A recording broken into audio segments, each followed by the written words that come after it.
Welcome, everyone. This is the Wednesday night Miracles course class. And this is a weekly class that goes on for a whole year, where every week is a really different slant on personal and spiritual growth, all aimed at developing our spiritual mastery, really, and living a miraculous life. So it really goes beyond just how to manifest one particular result. That's why the sessions are all very different. Some are really much more meditative and about using our spiritual skills. Some are really, just dealing with our human messiness, because that's really a part of spiritual mastery. That's what really enables us to have a higher quality of life. Not just, I think of it as like we can grow a little plant in a pot in the house. Maybe it'll be kind of leggy because it's like trying to find light. Or we can go out and we can create the fertile soil that'll grow a huge crop that will support us for years and support the world around us. And so we're more into, that kind of gardening here. And I set the content of each week in the context of the 4 seasons, because the cycle of nature just provides a lovely template for the whole of the human journey and for growth and evolution, from birth to death and beyond. Ultimately, it's all about, seeing life become filled with miracles, so that miracles become not just, miraculous, but they really start to feel normal. I've spent my whole career looking into what gives rise to and teaching that to miracles, about how many decades now? Almost 5 decades. I feel so freaking old when I say that. But I've been doing this for a really long time, especially working with groups, seeing the power in groups. I've written a couple of books about miracles. The first one is called Holding the Butterfly. If you haven't read that, it's a really good one to go with this course. And it's a very easy read. It's deep but light. It's the kind of book you can put on your bedside table and just open it up and get a little hit. My second book is also about miracles. It's called The Breakthrough Point. And that's a deeper dive into kind of an updated look at metaphysics, an updated approach to metaphysics. And a lot of, as you read them, exercises that'll just work on you as you read the book. Both books are meant to do that, to work on you while you're reading, so you don't have to put the book down and do an exercise to start getting it.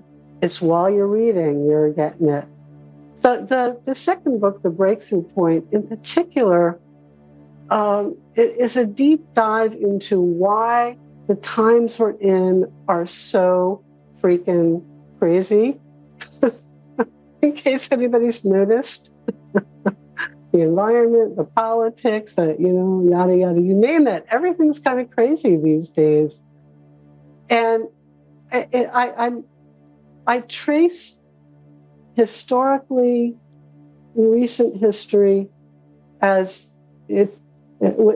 giving a lot of examples for how humanity really is in the process of an evolutionary leap.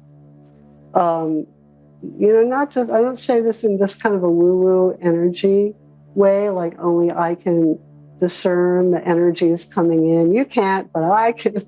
I don't like that kind of teaching. I like things that I can really see and understand from the signs around me. So I give a lot of different signs, backing up this idea that we really are changing and evolving, and that's why they're so nutty. because any evolutionary leap kicks off an equal opposite reaction. And now we're really in the midst of those two forces, you know, kind of duking it out. So I think the subtext of the breakthrough point is about how to become a spiritual activist in order to thrive in these times, not just barely hang on and feel pummeled by them. So that was kind of a long introduction. We're in the month of May now. So we're mid-spring, and spring it's all about growing. You know, it's when light and warmth and vegetation is, you know, on the rise.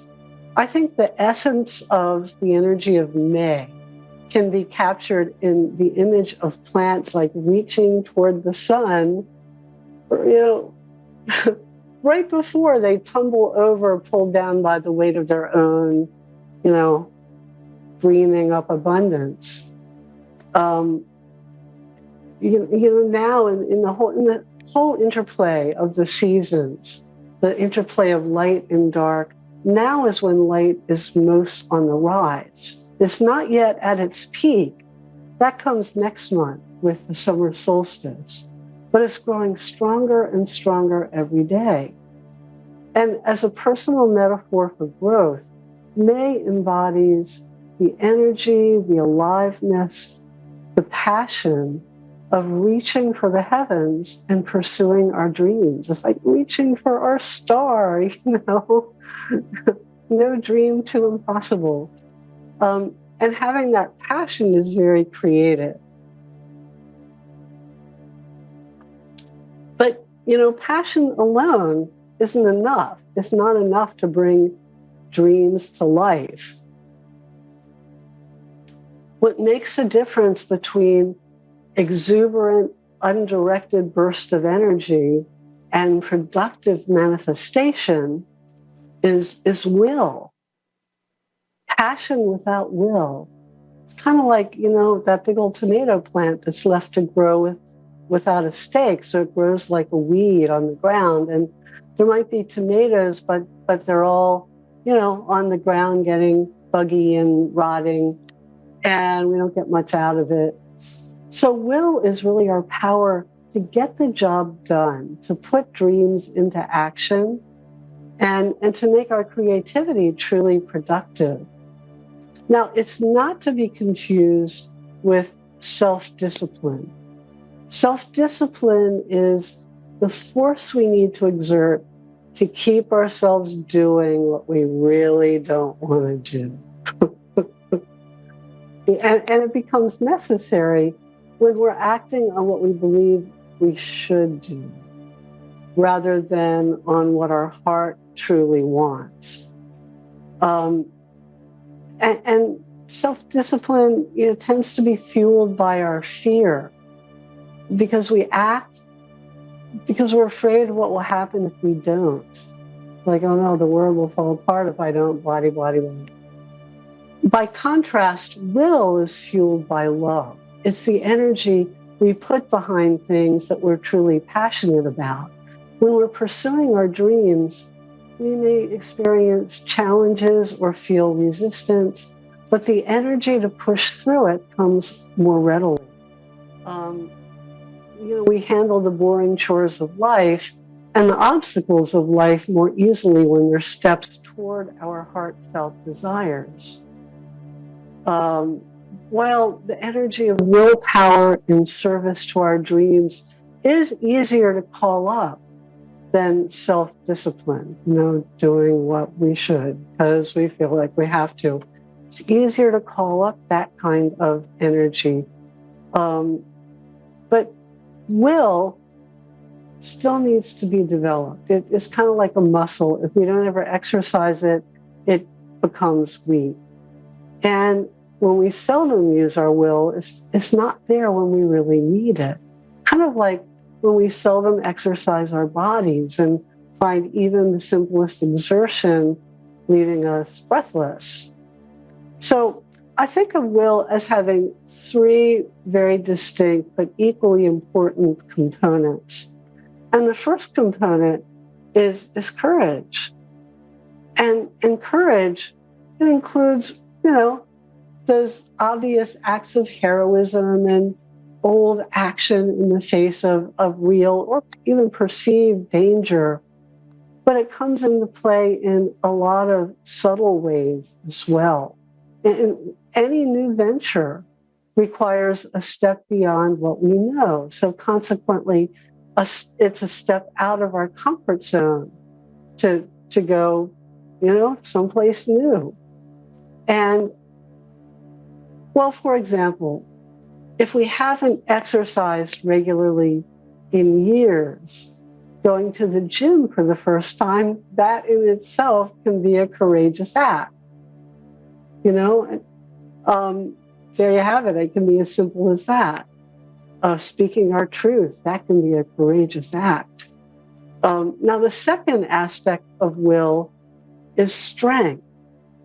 And this is the willingness to really work hard at something, to draw upon all of our resources, to apply ourselves fully.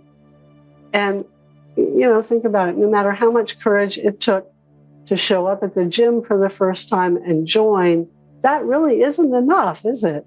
We need to actually get on the equipment, to give it our best, to keep at it until we've applied all of our physical strength and emotional fortitude. So we've really, given it our all. So last but far from least, the third aspect of will is commitment. And this is where, after courageously joining the gym and working out ferociously, we come back and we do it again and again and again and again. Commitment is the willingness to follow through on our intentions and to act with consistency, even when it's become a little boring, just because we know it's in service to our highest aspirations. Commitment lacks the high energy of applying strength or that adrenaline rush of courage. But without it, the tremendous expenditure of the first two can wind up being for nothing. And really, most of us are better at one of these than others.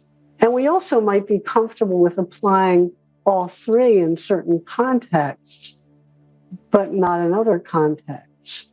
A firefighter who may exhibit obvious courage on the job might quiver in fear when it comes to taking emotional risks.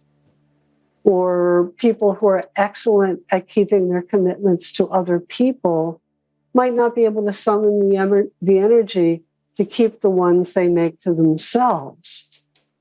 Now, the more we develop an over-reliance on comfortable strengths, the more we limit ourselves and actually become weak. So just as will weakens when it's not used, well, the good news is that we can grow it stronger with practice. And that's what some of tonight is about, because next week we actually are going to do some group manifesting. So this whole week, the assignment is going to be a big preparation for next week of just really tapping that power of group energy to make some miracles happen, to call some dreams down into manifestation. So our exercise this week, at least one of them, there's a couple of them. The first one provides a workout for all three aspects of will. And it involves interrupting a habit. And in so many ways, our habits and routines are very useful things. They facilitate efficiency, so we can perform all the daily chores of life just very automatically without having to give them, more attention than the minimum. I mean, that really helps us conserve energy. It helps us multitask. I mean, think about it. Getting up in the morning for most of us has such a familiar routine to it that, we barely need to be awake to reach for our toothbrush and find our underwear and make our morning breakfast or beverage, whatever we do.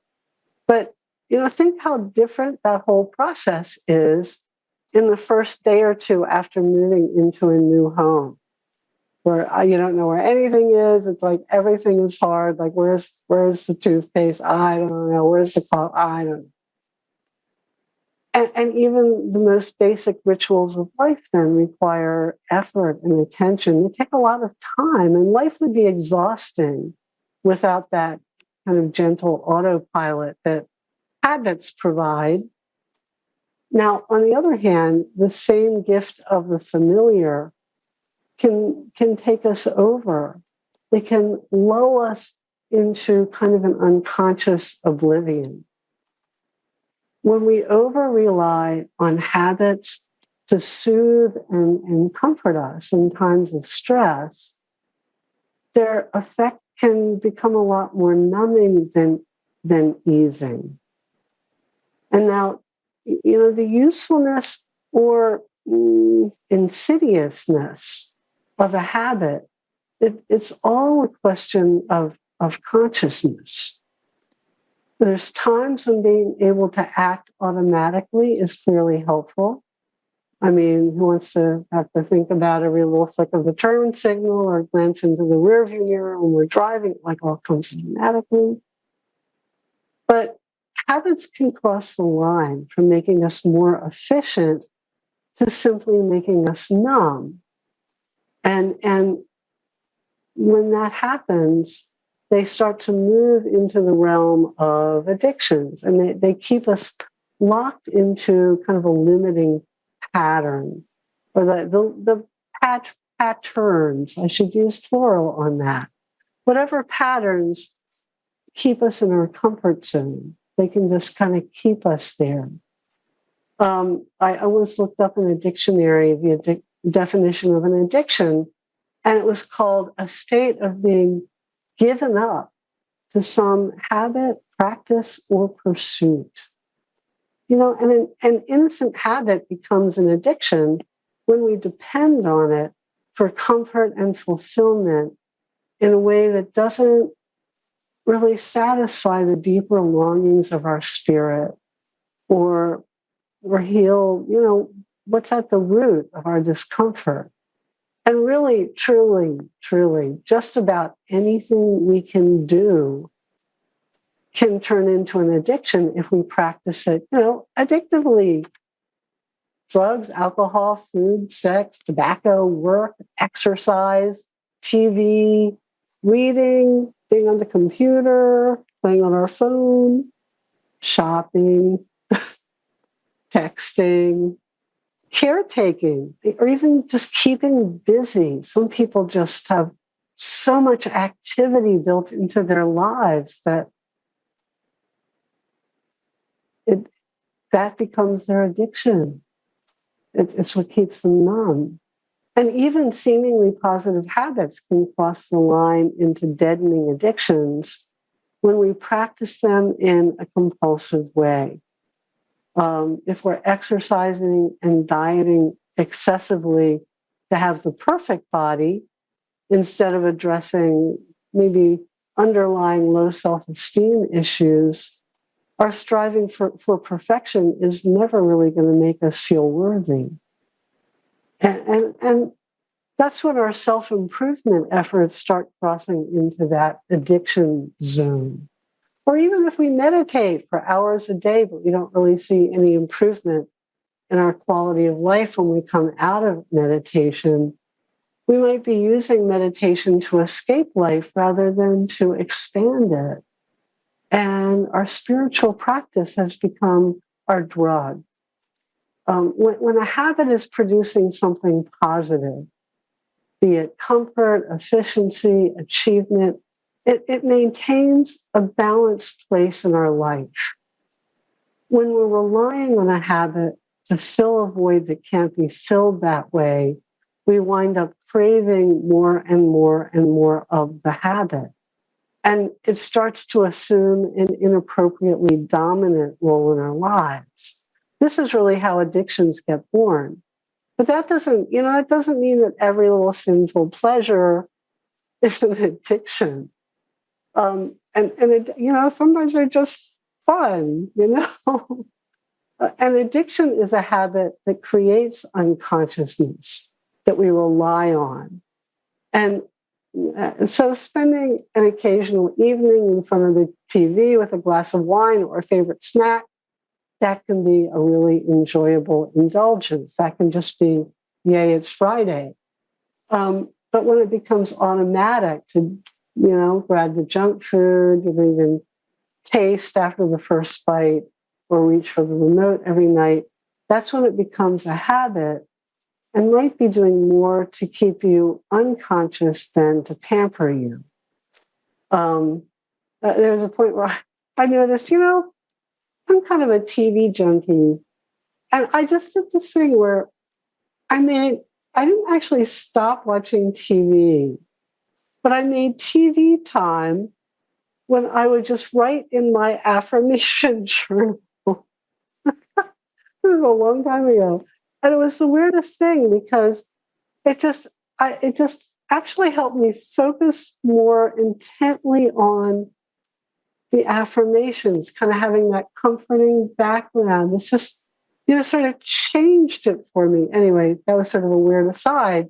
But there's a lot of ways of taking where you go unconscious and turning it into something else. For the purpose of this week's exercise, we're not even going to try to decide whether our routines are good habits or bad addictions. Addiction is such a charged word. It can easily take us into the realm of blame and shame. And I always say, anytime we get into blame and shame, it's not helping anyone, not helping us, not helping anybody else. Not good, not good. It needs to be released to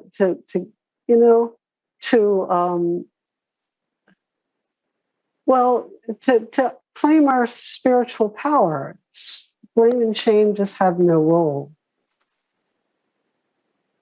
And it's nearly universal to want to deny or hide an addiction. We feel out of control in the face of our compulsions. We just shamefully think, if I were only stronger, better, or more disciplined, if I had more self-discipline, that word again, I wouldn't have that habit.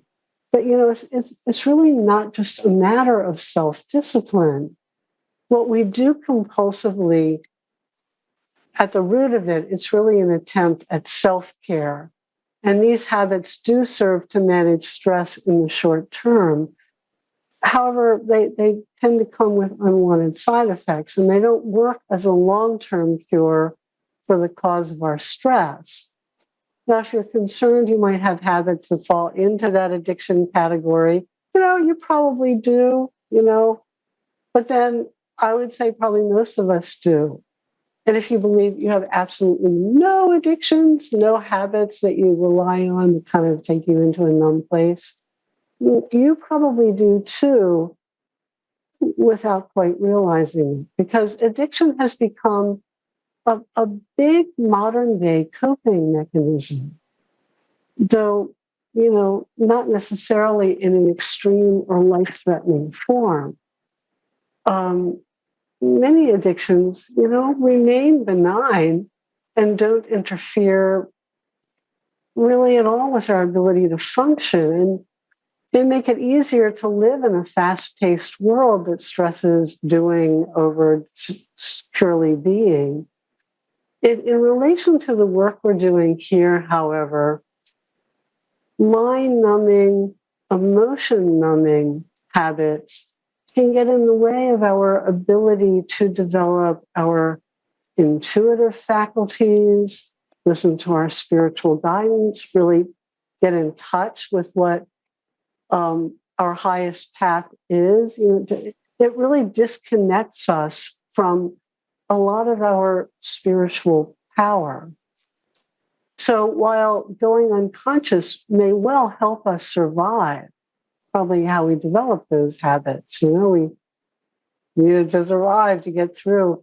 Super consciousness takes us beyond surviving into thriving. And that's more what we're cultivating here.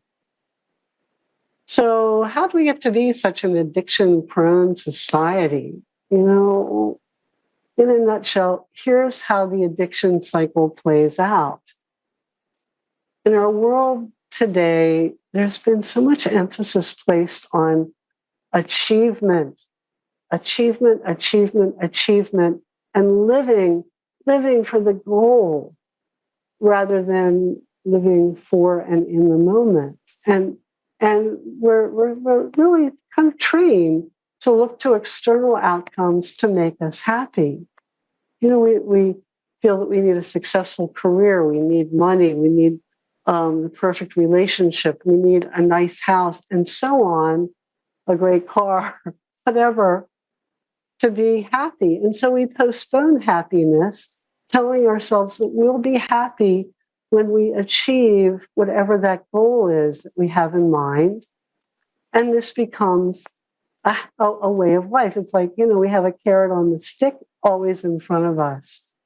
And we manifest a reality that's about striving to be happy and waiting for fulfillment rather than finding joy in the present.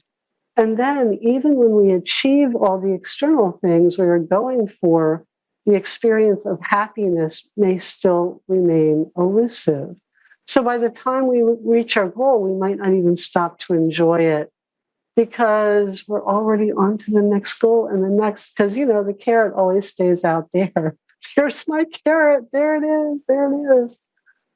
And when we live for a future goal, we're way more inclined to settle for an unsatisfying present.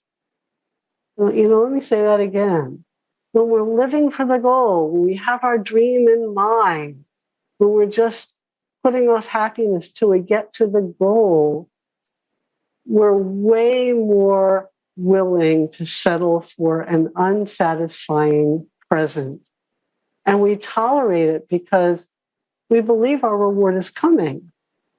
But in this cycle, this future panacea has a way of remaining somehow always in the future. And as we, keep pursuing our carrot at the end of our stick, we wind up with a lot of unpleasant time to kill. We have stress and unhappiness we need to escape from. So we learn to suppress emotions. We learn to rely on the numbing comfort of addictive habits to fill the void. And, the more we disconnect from our feelings in the present, as I was saying, the less able we're likely to hear our voice of intuition. So our effort becomes less and less and less in harmony with our spirit. And eventually things start breaking down from chronic habits of repressing feelings and acting out of alignment with our highest good. And this will often manifest as diminished health. But it also just, might result in bouts with depression and just lack of happiness and dissatisfaction with our work or failed intimate relationships, all of which are likely to drive us further and further into the comfort of our habits/addictions.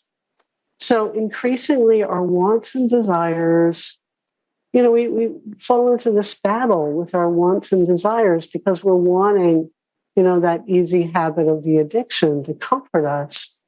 But they just start, those wants and desires just start to feel like all these unruly children in need of discipline. Like, oh, I'm eating too much. All I want is ice cream. I'm eating too much. I need to discipline myself.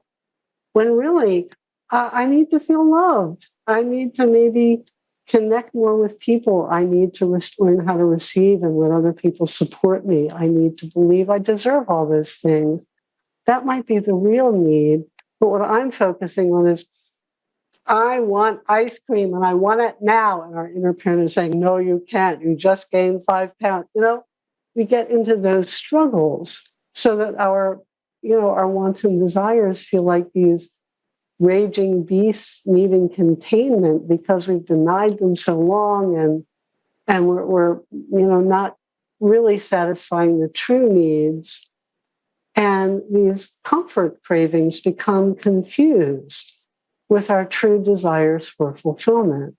I always say that, if you're about to start a weight loss regimen, especially if you have an eating disorder, or you have a lot of weight you want to lose, don't just start looking at, what do I have to stop doing? What's my new regimen going to be? Recognize, okay, you're about to say goodbye to your best friend. You need some new friends, and you need to really give serious attention to what you're willing to add into your life. In ways that may be very different than you've allowed yourself to receive and draw sustenance from the world around you. That needs to be an integral part of anything you do with food. A lot of times people who've lived with the experience of a life-threatening illness talk about it being a gift, because what came out of it was this whole new appreciation for the preciousness of each moment. And the extreme circumstance of the illness. And, financial crises, I've seen people go through and had the same experience, that the extreme circumstance would force people out of a lot of their unconscious routines, maybe force them to receive help or to stop doing so much that they didn't really want to do, or allow themselves to be supported in new ways, and to develop new priorities. In fact, surviving illness has the unexpected benefit for many people of teaching them to more fully thrive in life. But we don't need to wait for some kind of crisis to just wake up more in the present. By the way, I tend to really look at the memes of different times. I thought it was really significant when, back in 2016, when Bernie Sanders was just bringing all these people together, kind of masses, and that's when Hillary changed her whole slogan from, I'm with her, to stronger together, because I think that really was what humanity was working on, being together. So I find it fascinating to look at the whole way that the word woke is being used, and I would say used as kind of a pro and against identity. Really interesting when you think of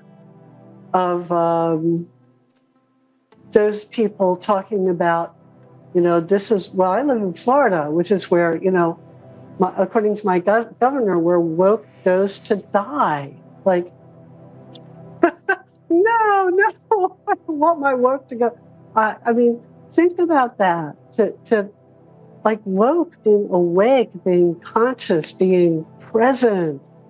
And, like there's a whole culture around killing that. What does that mean? What does that say? I think stuff like that is really interesting to look at. So, listen, especially as we go into this highly charged political cycle, start to listen to slogans. What are they saying? Not about that individual, but what wave is that individual capturing and putting into some words, because I think it's way more than about political parties. I really think it's about this evolutionary leap and the counter reaction, the counter response.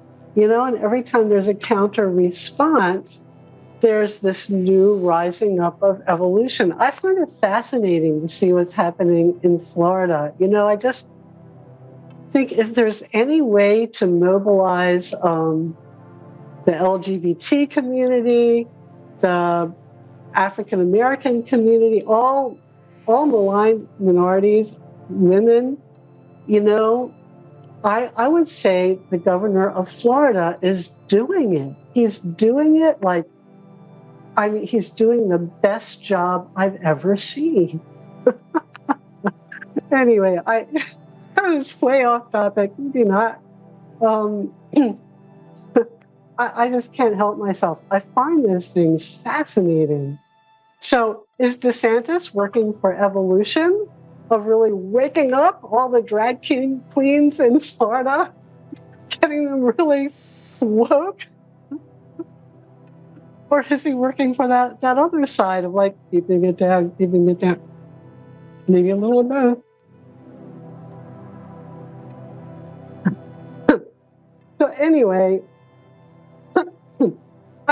just back to our exercise, an example of what I'm talking about that we're going to be doing, because we don't have to wait for, something horrible to happen in our life to force us into new priorities. And, I heard someone on public radio once, this was many years ago, describing getting fully engaged in his favorite, addictive TV crime drama. And then, just very courageously, as a very deliberate act, he just turned it off in the middle.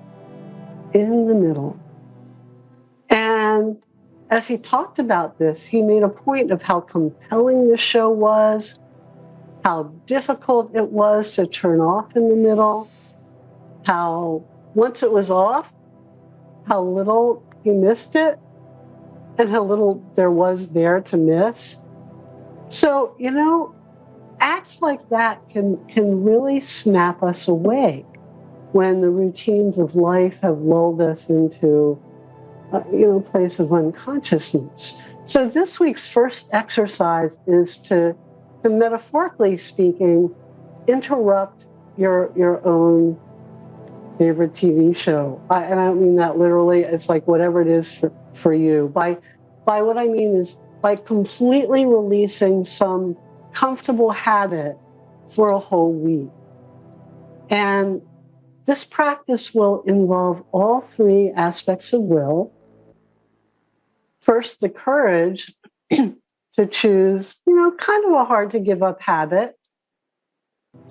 And the courage to live in the void created by its absence all week. And also the strength to tough it out and not simply put another habit in its place. And then the commitment to give it up absolutely and not cheat, not even once. Now, this exercise may or may not involve the release of an addiction, and it's not necessary whether you even decide whether your habits fall into the addiction category or not. Doesn't matter. Hopefully, as we work together with this material, you'll become better able to notice when habits are simply there to make life easier, and when they make you kind of a prisoner of your comfort zone. Now, simply changing a routine really does have some far-reaching effects on consciousness. It forces our brain to work differently. It creates, just enough chaos to allow something new to happen. And it can give us an entirely new perspective on life, letting us see more options than we could before. It really does do something with our brain. It creates that chaotic space that allows things to just, come back together, maybe in a more enlightened way, a more expansive way. And there's a way that letting something go always creates a space wanting to be filled.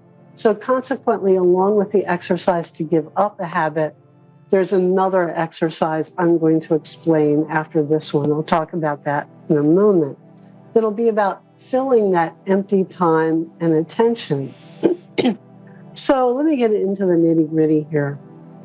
Specifically, the assignment is to choose a daily habit, one that, or at least almost daily, one that's very integrated into your life, and let it go for a week. It might mean not turning on the TV for a week, or even not occupying a particular time slot of your day with TV for a week, or not listening to anything while you drive, or giving up alcohol for the week, or tobacco, or sugar, or coffee, or in some way changing part of your daily routine, or any number of things. See if you can find a daily habit that would be at least a little hard to give up. Now, as you've been listening to this, you might have already thought, I can't give up all of that. So you've probably already nailed it if you're already going there. A habit that you used to go, kind of unconscious. And as you practice this exercise absolutely for a week, know that you're strengthening the power of your will. And make it even more powerful by holding the intention that as you successfully release this habit, you are making space for your highest dreams to manifest. So that when you feel the urge to cheat, ask yourself, if having my highest heart's desire depended on letting this habit go for a whole week, would I? And know that because we've made this exercise into a symbolic act of will, connecting it to our heart's desires, we have connected those two in this, a causal, energetic kind of way, so that as we go about the action of not doing this habit, it will truly translate into greater power to manifest our heart's desires. It's kind of like an action affirmation. You know how we just write affirmations over and over and over, and somehow that helps to call the thing into being, or you hold the vision, helps the thing fall into being. It's the same sort of thing, only you're putting some real, it's like you're putting your money where your mouth is, and that is another way of doing a very potent affirmation. But you're really putting something difficult, where your intention is. You're saying, if I do this, if I'm willing to do this, I can have my heart's desire. That's a very powerful way to just do a symbolic action affirmation. I think it's a way more powerful than, writing a million, I now am wealthy. But if we choose to put our money toward, I now give because I trust in the universe to give more back to me, that's powerful. That's a really powerful affirmation technique. Now, if you should happen to cheat, say you've done 3 days, I did pretty good. Fourth day, I'm going to just cheat. You either begin the exercise again, recommitting for another full week, or consider that there may be a payoff for you in not calling forth your heart's desires. And we talked about those kinds of payoffs in the 3rd week of March. In fact, Bill, maybe you can put that code up at the end, because even though I usually say don't go back to, more than the month we're in, that's such a foundational one. We can put that up again. Sometimes there are payoffs in not having what we deeply believe we really, really, really want. And the third week of March really goes into that in some depth. There isn't any doing this exercise halfway. If you've done it halfway, you have not done it. So if you want to do it and you do miss a day, start over. Just start the 7 days over. Now, if you have questions, hold them, and I will take them in a moment. I want to just talk a little bit about the second exercise. And this one is more about filling up. It's about dreaming up the life we want. Because we are going to do a lot of just manifesting, really, using our spiritual power that we've just been working on in ever so many ways to build and build and build. And this is, bringing things into fruition is going to be toward the later in the month and next month and the following month. So the exercise this week is to create a list of all of your highest heart's desires. And for this, you're to identify anywhere from 1 to several heart's desires for all the important areas of life you can think of. And I put a worksheet for this in the written materials. So for those of you who haven't been here before, every one of these live classes has a written lesson that goes with it. And the written lessons often give a lot more information that I can present in the class time.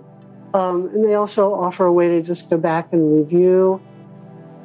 Also on the page where you'll find the written materials, you'll see the recording of this class, as well as sometimes there are other nicely recorded in a sound studio meditations that you can listen to.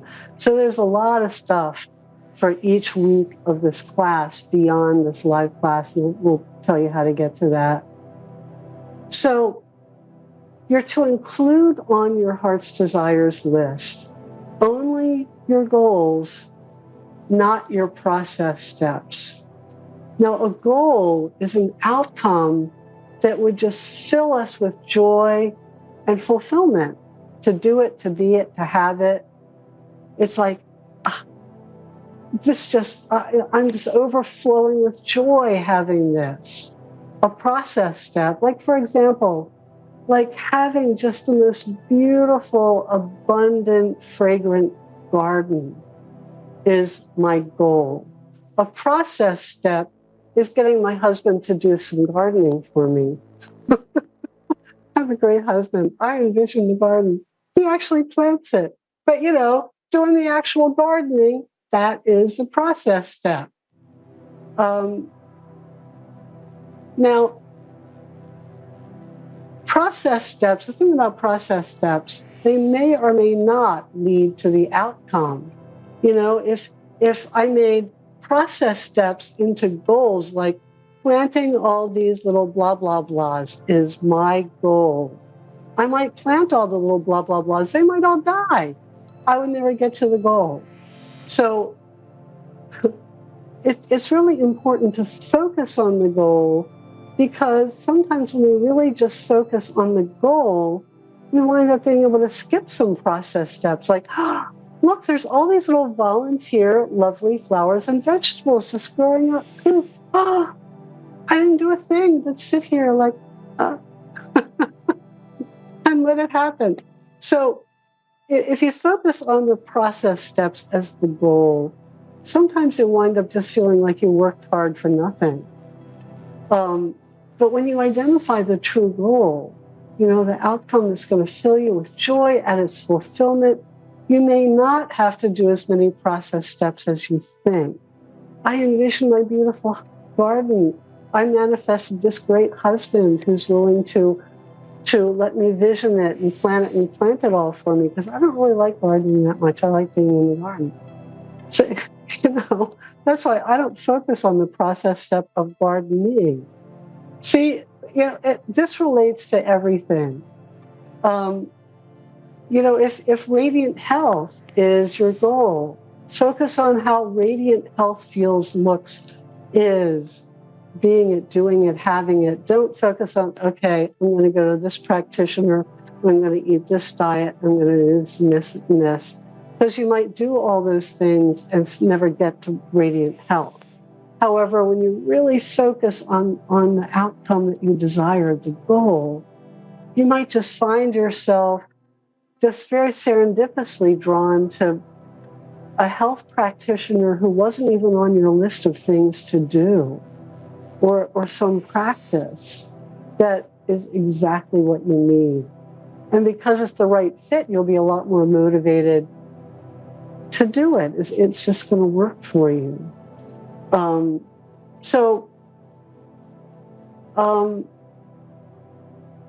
think that's all I need to say about that. Oh, the other thing is that it's really important to actually make a written list. There's something about the actual seeing it, putting it in words, writing it down. It really brings it. It's a way that we bring our intention into the physical. It clarifies it. Our intention gets very clear. I see somebody's leaving early. Don't forget to donate to your spiritual center. That's a really important part of each week. This is my volunteer work. Don't forget to give back.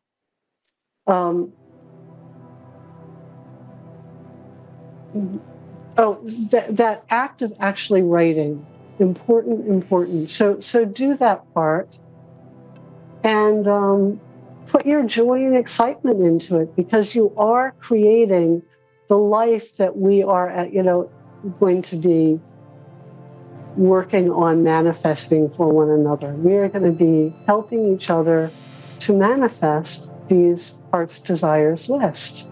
These classes, I do this class as volunteer service for a handful of nonprofits. I started doing it during COVID. I created this class about, 16 years ago. Last few years, I do it for free, letting other groups host it and reap all the profits themselves. Please do donate. As we'll learn later on in the summer, giving to what we want to take value from is actually a big prosperity technique. So, do it with that intention. As I give, it's coming back to me tenfold. So give what you would like to have come back to you tenfold. So it's pretty late, so I'm going to just let you all go, and I'll leave this up for a moment. Don't go back to April, even though it's up. Don't. What can I say? As always, it's such an honor and a pleasure to be with you all. Do come early, an hour before this class. I do a healing service, and they've been lovely as well. Half an hour early, I log in and I do mini readings. Come for all. I love and bless you all. So I'll meet you again. Namaste. Good night, all.